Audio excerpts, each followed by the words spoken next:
exciting episode of Women in Research. My name is Nekasa Esther, and with me we have the first female dean, the first ever female dean of the Faculty of Engineering, Professor SIPHILA Mumenya, and it's a pleasure for her to have made time to come to Women in Research today. Welcome, Prof. Thank you very much. Yeah. Yes. Can you now introduce yourself in a more elaborate way for the purposes of our audience? Thank you. My name is, I like calling myself Engineer Professor SIPHILA Mumenya. Yeah. I start with engineer because that's the title I earned before professor. And I am a civil engineer by training, and I specialize in the area of structures, building structures, bridges and materials, building materials. That's what I specialize in, and that's the core area of my research. Yeah. I have been an associate professor in the Department of Civil and Construction Engineering at the University of Nairobi for some years now. I've never taught in any other university, so it's the only university I've taught. Before then, I was working in the public sector. I have worked as a structural engineer with the Ministry of Public Works. That's where I left when I joined the University of Nairobi as a lecturer. And that's where I developed my academic career. All right. And alongside it, academic comes research. Yes, yes, sure. Before you tell us that, Prof, yes, just a quick question, because at the end of the day, what we try to establish here is how you ended up where you ended up and what inspired you to get there. So yes, the first question I would want to ask is, when you were a child, do you remember saying, I want to be an engineer when I grow up? Or what did you used to say? You wanted to... Well, I was actually told by a classmate who we were with in Form 1 to Form 4, that the first person they had saying they would want to be an engineer was me. Oh. But I can't even remember. But I am able to relate that with my mathematics teacher. Okay. She was she was Indian and extremely smart. Nice. You know how, you know, very well dressed, the way she used to deliver the subject, and she could engage very closely with students. Looking back, I don't think she was too much older. She must have been very young, and that's why we were able to relate. And I must have asked her which are the best careers. She must have been the one, looking back, who said, if you do well in maths and physics and chemistry, then you'll be an engineer. Oh. So I can trace that back to her, although I cannot fully remember, but some of my classmates say they had, when we were being asked, what do you want to be, when we were filling our career forms. So it must have been at Form 2, when you say where we were being prepared and encouraged. And I had never met an engineer myself, but I could relate engineering with engines. I thought it had something to do with power, with machines. I'm laughing at you. Yeah, because in physics we used to do those kind of experiments, which were very exciting. So at my age, then I imagined an engineer would be dealing with these interesting experiments. And up to now, I find physics, mathematics, all those scientific subjects very interesting. So tell me how it turned out. After you did your, of course that inspired your choice of subjects, and now after your examinations in in Form 4. Did Yes. you do Form 4 or Form Yes, 6? Form 4. All right. So after that examinations Yes. period, now tell us how you chattered, you know, in terms of your choices, where you went to school, what you chose. Okay. During those years, we used to do Form 4. That is the KCSE. We used to call it O levels. And at O levels, that's where we were actually at Form 3, the third year within the secondary. That's where we used to now be very sure which line you want to take. And it is very interesting because I used to do even better in the arts. Oh. Yes, I used to do very well. Actually, my best subjects were the arts. I also did very well in sciences, but not as well. I used to find arts also quite interesting, English literature, geography, history, other, you know, languages. And, but at the back of my mind, those ones I just found them as just background. I wanted something more investigative, you know. You want to do something, you want to go to the lab, especially the labs. You know, the arts, you are not going to the labs, but the sciences, you are going to the labs. And it was in the labs where you could experiment, you know. You mix, you know, an acid with, you know, then it turns colors, you see reactions. You see potassium, you know, peas bubbling and fire and and then you write an equation. I said, I think this one is good. So when I did my O levels, I passed in all the subjects. And I also did very well in biology. And I remember there was now the choice between doing medicine and doing the engineering, because once now you go for A levels, from there it was clear. You are now either doing biology, chemistry, something leading you to the biological sciences, or you could not do biology, physics, you know. Now you have to you drop one of them. So I had to make a very difficult choice because my dad really felt that I could do very well as a doctor. And my experience at that time, going to hospitals, it was scaring, you know, not exciting, you know. For me, it was not exciting to be in an environment where you have blood, you have and you are dealing with people, as opposed to dealing with things, you know, machines and it's exciting. I had to make a very tough decision at that early age, and I had to follow my heart. So when I went for A levels, imagine my dad thought I was going to drop mathematics. Because that school we had a choice. You could do either mathematics, physics, chemistry, or you could do biology, chemistry, physics. You see? So my mathematics was going to be dropped. And I looked at that. I said, I have to follow my heart, because I had discovered a secret about these subjects.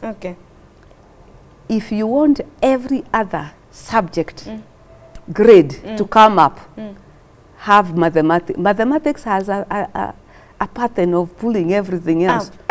And once you know now how mathematics is a pattern, I told you I knew it's a pattern. Once you know the pattern, you are assured of an A. So you put the A in the pocket. Then you work on the other. So I thought, how do I drop something that I think will help me pull other things along? I made a decision in the first, I would call it the first term, because there were 3 terms, and I dropped biology. I actually felt so sad that I had to.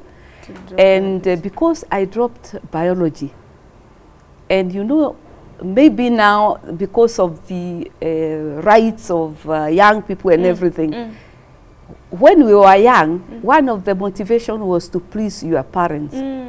I said, oh dear, I have dropped biology and I picked mathematics. Actually, you could do two mathematics, new mathematics and the what we called applied.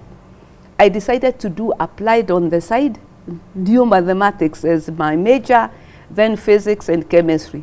So that my applied maths would help me in my physics and my neo maths, because neo maths was very different. Applied maths had a lot of connection with the physics. And I said I must do very well so that my parents will be so happy. Cover up the heartbreak of dropping biology. Yes, so I had to work very hard. And that term, you know, we had report forms. I scored almost 90s in everything. Wow. So when I took the report form home, the question of biology never came up. Wow. So I was happy because I proved that I can do a subject and perform very well. And therefore from there, then I performed very well. Actually, I was the top of the class for my A-levels because I wanted to prove a point, you see. So that motivation of wanting to prove that I dropped, I can do this and I can do it well. Then of course after that, that's when now I was admitted to the University of Nairobi to do civil engineering, and then at least I was able to in the process, approved. In the process, yes, your understanding of engineering got better.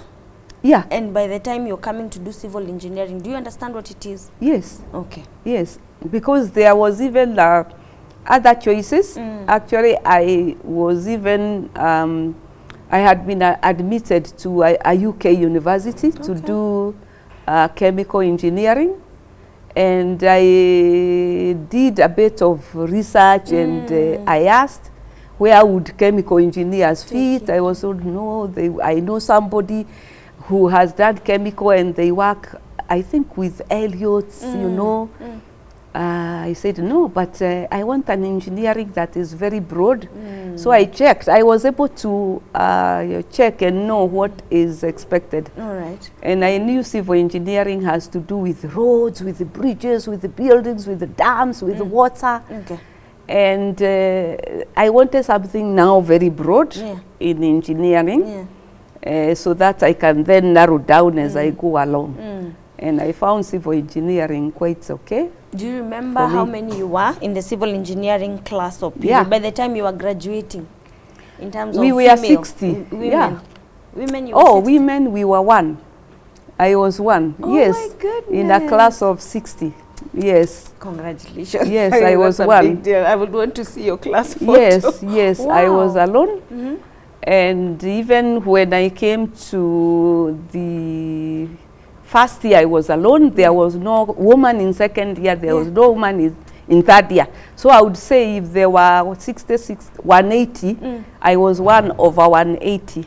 Wow. Yes, so throughout my 3 years, because it was 3 years, no woman was, there was no girl engineering at in that civil, time. But there were others in electrical, and I think 1 also in mechanical. Wow. Yes. So how was it now in your, by the time you're coming to graduation? Yes. I know people, sometimes engineering starts as a very big class. Then by the time the class graduates, so many people have dropped I think out. I would say maybe not more than 2-3 dropped. Okay. The people we started with were able to, the dropping, you know, it actually even the supplementaries were unheard of. Very few. And discontinuation, maybe 1 or 2.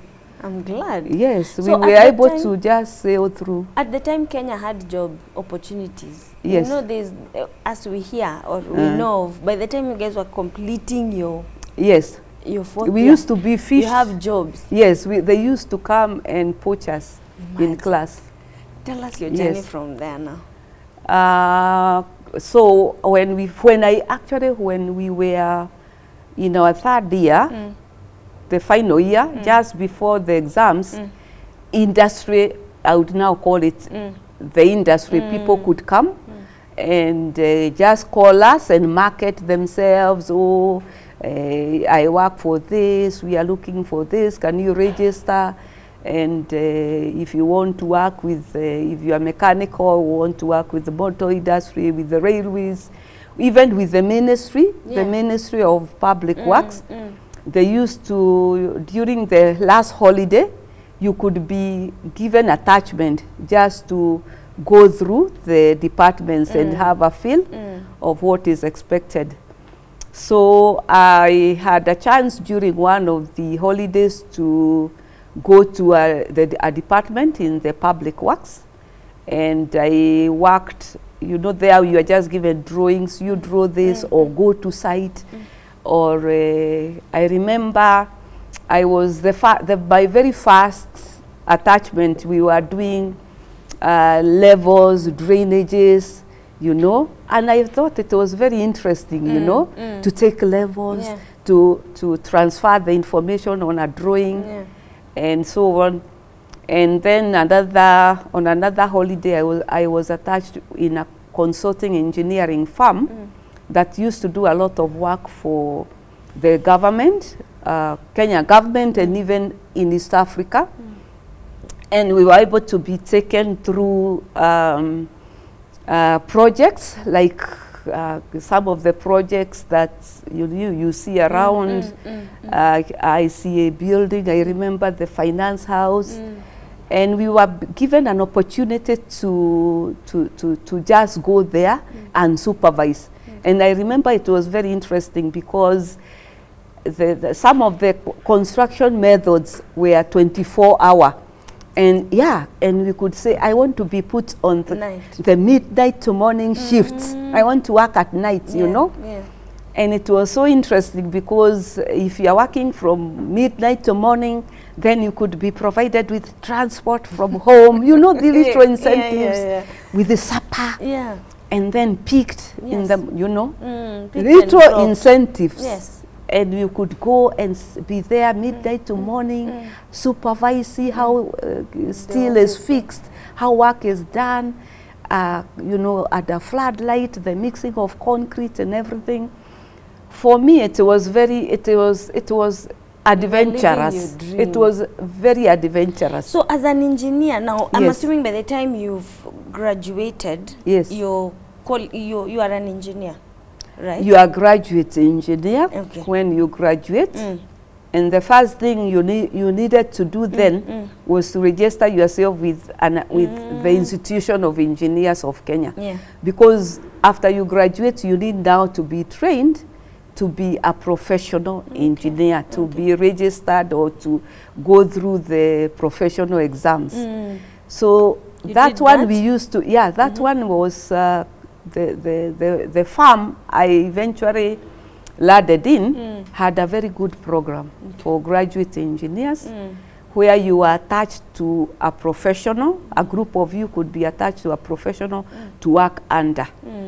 And maybe after a month, there was like a seminar where we could meet in a boardroom or a space where you express what are your experiences, what have you learned, what are the challenges, what you recommend, when do you expect, and write a report. So you could write reports and present them as part of the training as a graduate. So once you graduate, they see a lot of training that needs to be done for you to be a professional. Yes. So I went through that as well. So I'm asking, as an engineer, because according to me, looking back then, you've done a very marketable, you've studied a very marketable course. We used to call them very marketable and, you know, demanding. And here you are, you've gotten a job immediately, even before you finish school. So what prompts you to go back to school? Okay. When I was there, in the, especially the design, because once you start with, you know, induction and everything, the next assignment you're actually given a design to do. Not necessarily, oh, like if you take this building, we used to be in groups, so one could be told, calculate the load, the loading on this building, give to your colleague, let them do the roof design, check, give them the beams, you know. So for you to be able to do that, we realized that, oh my goodness, I need to, and there was a small library. Okay. So especially at the Ministry of Works, I've never forgotten. So when you are given an assignment to do as an engineer, you can't just take a pen and a book and do. There is a lot of referencing. Yeah, oh, which code? Okay, what's the loading? What is that? Then you calculate what's the process of, oh, then you go. So I started appreciating referencing, going back to the library. And the Ministry of Works had a very good library. You know, it was so good, it was, I don't know whether it's still there, but they had very well structured, so that if you're designing something, you could find a framework of, you know, you start like this, you go like this, you check, have you gotten the levels from the surveyors? Did the architect, how do you relate the architectural drawing with the structural designs and everything? So you started now being connected to different departments, because here you are like a silo, just one department. So when you go to real practical engineering, you can't work alone. Okay. No. You must get input from the surveyor. So you realize, oh, okay, so these ones do that. What is it that they do, and how will I be able to put it together? So then I knew the importance of referring, keeping records, researching on something.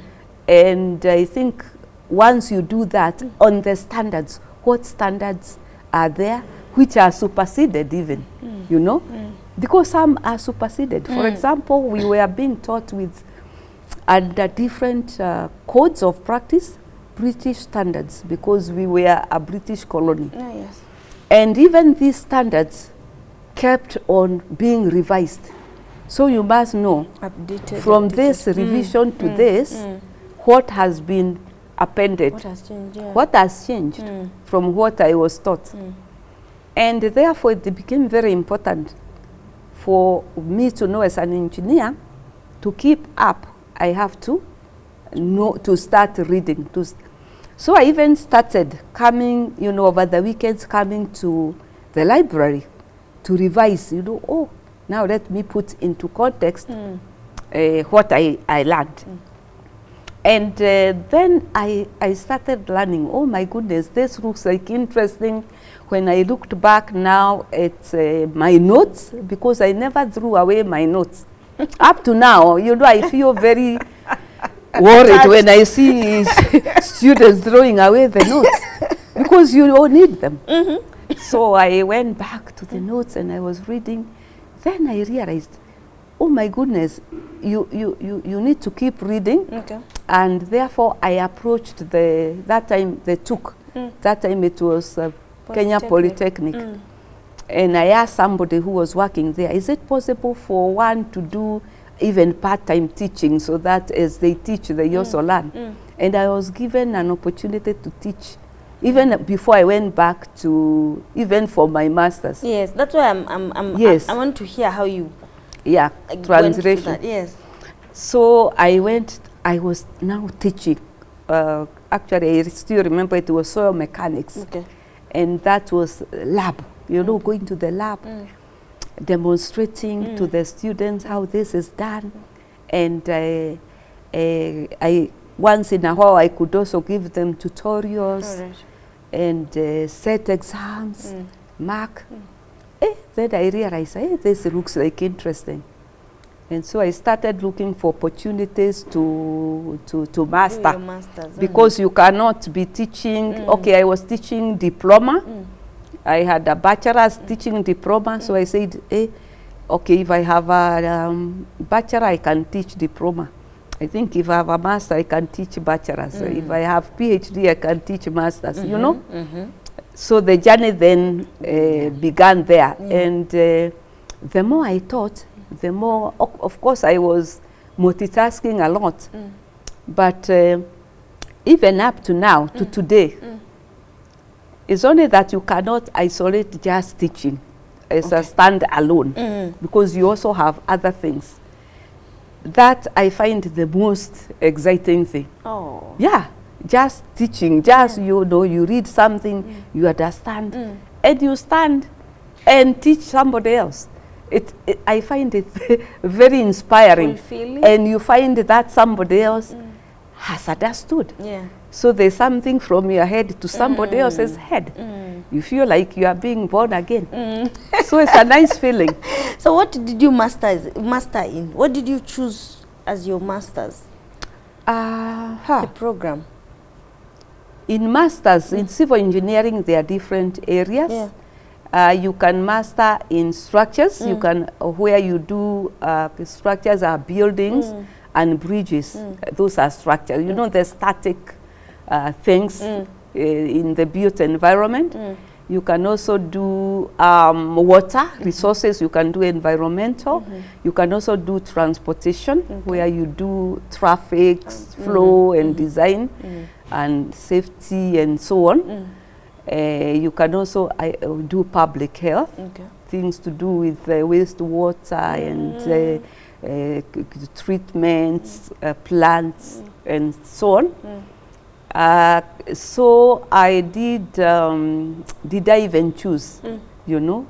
I would say I didn't choose, because it's interesting enough. It was the one I specialized in is the course I used to do the worst. Imagine, because I used to find it the most difficult. Up to today, it's the course that is done the worst. Which one? By students. Which one is structures? Okay. Yes, the theory of structures, and it's the one I chose for my masters. Again, because I thought, if it is hard, I want to find out why. Did you know why? The others maybe I can find out more easily, but this particular one. If somebody is giving you a scholarship, very good, fully paid, you know, to go to a good, yes, which is what you got, yes, a scholarship. Why should you choose something is, you know, if it's a scholarship, you must get something value for the whole package. Yes, so you must get value and worth. It has to be. You must say that. Yeah, and again, I chose it because when you choose the ones which are not very challenging, the market is flooded. So choose the one that many people run away from. So you set yourself aside so that you become more marketable. Yeah. So you have to also consider that. For you to be more marketable, you don't go where so many people are. So you go where many people would find it tough. And also, I discovered, especially when you start doing, even now when you start doing research, you know, research and knowledge, you add to knowledge. Yeah. If you go to an area that is too over, you will struggle to get any new knowledge. Yeah, yeah. But if you go to an area that where very few people, it is not so difficult for you to do a little and add knowledge, because so the idea is to add to knowledge. So as you did your masters in this, so you're working, you have your 8 to 5, are you still teaching? I had to take a study leave. All right. I took a study leave. I even studied out of the country this time. So that I can concentrate and finish and come back. And how long did that take? 2 years. And what do you do for you to graduate? Do you write your Yes, you go to class. Yes. There is a class and there is the project, the dissertation. So do you remember what you wrote on? Yes, I wrote on the I can even remember the title. That's what I'm Yes, it was Effect of Geometric Imperfections in Structural Elements in brickwork, because I was in UK, bricks, you know, they use bricks. So I wanted to study on bricks, because here we have masonry, reinforced concrete, a lot of that. But in England, they work a lot on brickwork. Yes. So I was looking at the effect of geometric imperfections on the structural performance of brickwork elements. So if there is some imperfection, how will that affect the building? All right. So I worked on that. Yes. So by the time you're coming back, is your job still there? How long does that take for you to cross over then to PhD? Did you come? Is that the time you joined University of Nairobi? Yeah, well, I didn't go for my master's from University of Nairobi. No, you said UK. I'm saying by the time you come back. I was not an employee of the University of Nairobi. Okay. I got a scholarship as an employee of the Ministry of Public Works. And at the British Council, bilateral collaboration, where there were scholarships to build capacity in the government sector. And therefore, I was able to get a scholarship. And of course, my job was there. The salary was there. Yeah. Also. Hey, you lived in good times. Well, even now, if you go to the where it's not flooded, if you go to the flooded one, if you are the non-flooded one, they are there. Okay. Then, of course, when I came back, you know, when now you start getting into academic, at the ministry that time, it was just an added advantage. A nice thing to feel you were there, you came back and everything. But you just go on with the work. But at the university, now you have a master's, and now you could come and have opportunities to progress, because it's academic. Now you start now feeling you are more of an academic than a civil servant. Yeah. And therefore I again weighed, and I found at the ministry, by the time I left, I was very senior, imagine. Okay. And even my boss said, hey, you are leaving a senior position to just go and become a lecturer and start afresh. Because I was like dropping from like 2 grades to come and start afresh. And teach, yeah. And you know, because again, when you come to the academic career, you start now, you know, some people start at tutorial fellow, then lecturer, then senior lecturer. But over there I was quite senior. I was actually now a senior superintendent. I was almost like a deputy PS. Oh, nice. Almost. Wow. Imagine. And I looked at everything. I said, here, if I stay here is okay, I will get that. But I will lose on this interesting research, you know, interacting, teaching, adding knowledge, teaching somebody who knew nothing, and at the end they end up with a lot of knowledge. Over there, maybe my impact may not be much. As a person, I will feel good, but it may not impact so many people. But this one, I think will impact more people, especially young people. Yeah. So I tendered my resignation, and I came, and of course, because of that, the university just took me help, you know. Hey, you are coming from there to, and I actually, the committee that interviewed me wanted me to say in the interview, are you telling us that you are leaving a position so senior? Are you aware that you are coming to a much lower grade? I said, yes, I'm aware. Yes. And there was not much they could say after that. I said, I'm fully aware. But I'm sure I will recover. Yeah. Yes. And now you were okay with Yes. that at the time? Yes, I So- was quite happy, very happy, very happy. Yeah. So Yes. how long does it take for you to then jump on to your PhD when you now join the University of Nairobi? You know, remember you are talking to a woman. You remember, That and I you have not even I am asked about me. to ask that. You have not asked me why I was doing all this. Eh? Tell me. Tell me, Prof. Maybe if I was a man, the story would be different. Of course. Being a woman, all these moves are to accommodate. Are to accommodate. The other side of The life other side that has of caught me. up with you. The other side of me had caught up because I got married almost immediately. Imagine, after graduating. First year. Not Wait, first year. undergraduate, sorry. After undergraduate. That's when I got married. Yes. Wow. Quickly. And that's when I got all my children quickly. How many are they, if you don't mind? They are never counted. All of them. It's the quickly for me so that I get the picture. All of them, so that they get behind, so that I can So that you recover. can progress then. Yes.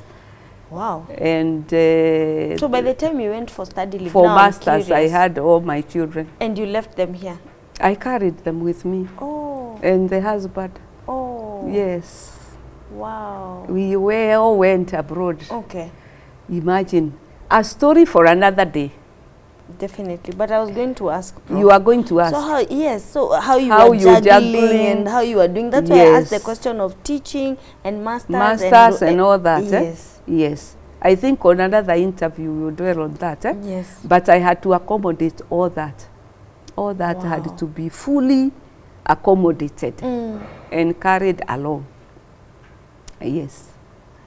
Hey. So you're asking from masters to No, by the time you PhD. come to the University of Nairobi, just Yes. settling in and, Yes. you know, choosing your path of understanding that, of Yes. course, even as I've come here, I've started from here, but I need to. And remember, because of that jungling, there is age, because the scholarships come with an age tag. You know, like you should be below 35, you should don't, you know, all that. So that's why I'm saying you need to also be very alert and know when you are doing this is because you don't want to be time barred because of 1, 2, 3. Yeah. So I had to make sure that on the family wise, because the process of bringing up kids, you know, carrying them, giving birth and everything, you can't really be at your top in terms of research and everything, and you can't leave them alone for too long. You must allow them to grow a little. So between my masters and my between coming to the university and going for my masters, I think took me like 5 years. Oh, going for the PhD, for PhD. But even that, I had to also travel out of the country. Wow. Yes, now alone, but make sure now you leave the family at least at a level where they can be left. And because again you have left them, you must work very hard so that you again catch up before you find they have hata hujui sasa what is where. Yeah. So time is of essence. In fact, I would say the only time, even now, you know, fast forward, being dean, the reason why I vied for dean is because I felt I have too much time now. My family, they have moved on and left me to catch up with my career. So I'm catching up. But after settling them. Yeah. Yeah. Wow, Prof. Yeah. Well, so you take But your 5 years. I feel okay. Yeah. That they were able to sacrifice with yes, you also. and for you. Yes. Because they went with you. Yes. It was a big sacrifice. Yes, yeah, definitely. because Staying it there. means that I don't have so much attention. You can imagine. It was not easy for them to have a mom who is time for this, time for that. Quickly do this, do that. Sleep, do that. Yeah. Yeah, Wow. not a lot of time, but I will recover. Yes, I will But you recover. have recovered. Now that Yes. you're here talking, Yes. I mean, then you came back and you still put in your 5 years, you worked hard, Yeah. and you went for your PhD. Yes, Another scholarship? yes. Another scholarship. Wow. Let me tell you, for those who are watching, Yeah. we always say there are no opportunities, because the opportunities are always there, but our eyes are normally crowded by too many things. You are looking at, you are not so focused. But if you focus and see exactly, you know what you want and what you are looking for. When I joined the university, it was around, more or less around the time that South African apartheid was in the 90s, late 90s. And I looked at a lot of parents who are taking their children to South Africa. It was opening up to the rest of Africa and everything. Yes, yes. And I also looked for opportunities. If they are opening up like this, they must also be opening up for higher degrees and everything. So I was looking for scholarships which are, well, I was cheating myself that going to South Africa, you are still in Africa. It's not as far as Europe and Canada and other, Australia. Yeah. So I was very keen on South Africa. And I kept an eye, and I actually talked to the dean. Then. Then. Yes. And I said, if there will ever be a scholarship for PhD to South Africa, I didn't want to go to West Africa. You can see the choices to South Africa, because I want to also see South Africa. Yeah. Let me know. And I think by God's grace, it's, oops, you know, by the way, there's one here, but you know, the deadline has passed. But anyway, just try. So there was one for South Africa, and when I looked at it and I did my due diligence, they were actually targeting a lot of women in engineering and everything like that. Again, because the field is not overcrowded, I said, most likely they don't have, they are still looking. So I applied. Wow. And believe you me, the professor who was in charge of that fund, because it's a fund that was being managed from Cape Town, came all the way. He flew all the way to come, we meet, to convince me that, you know, wow, you should, you should come. And so I had again, I left, I went to Cape Town for 4 years. Wow. Yes, and came back. Prof. You've really put in the work, clearly. Yeah. You see opportunities, you are there, and you just need to know what is it you want. So when you are ready, you just tell the right people. Yeah. I feel I'm ready. And when they say it's here, Then you have to be serious. Because I've seen a lot of people also, even students, they say, oh, do you have a scholarship? They even write. Then you find, oh, there is one. Then they write within a minute. They respond. Is there one in the US? Then you say, this is not a serious person. Yeah. They just want me to say no. But I say, oh, there is one here. Even for the University of Nairobi. Yeah. But they say, no, I want one for the US. So do you want one? I said, which one? Prof, we'll come to that. Do you remember your PhD research? Yeah. Please tell us about it. My research was, I was actually investigating the durability of textile concrete. Wow. Textile concrete is, you know, concrete is a mixture of cement, sand, water, aggregate and everything. And when we say concrete as a material, It's a building material, but it has its own strength and weaknesses. Okay. It is a very strong material in compression, but very weak in tension. Okay. That's where you put the steel bars to compensate. But you can also use other materials depending on the application. One of them was textiles. So I was looking at textiles, fiber, synthetic fibers, which are compatible with the environment, the concrete environment, and its durability when it's exposed to different environments. Wow. And it's used a lot in South Africa, even in other applications. And one of the areas of fiber, where fiber has been used very successfully, is in asbestos sheets. Yeah? You know, the ones that were outlawed. Actually, asbestos cement is an example, one of the most successful innovations in the area of concrete cement-based composites.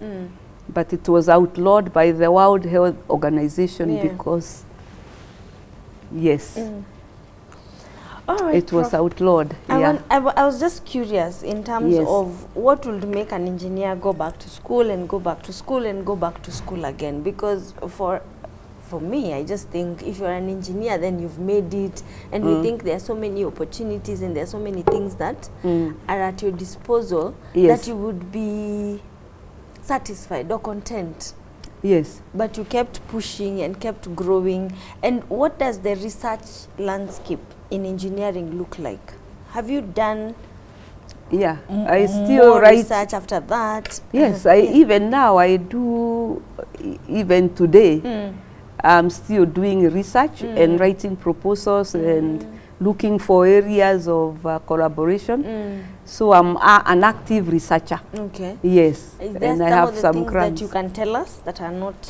Yes, in the area of, for example, cement-based, where we are looking at replacement of cement, because cement has its own issues in terms of production and the environment because of emission of the carbon dioxide and the climate change and everything. So there are research in the area of looking how best can we reduce the amount of cement and also have more innovations in its production.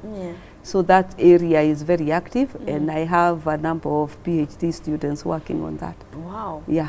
In your very successful career, I know we've mentioned a little bit of things here and there, but what would you comment on now in terms of your social life and your, the other side of life? Are there regrets here and there?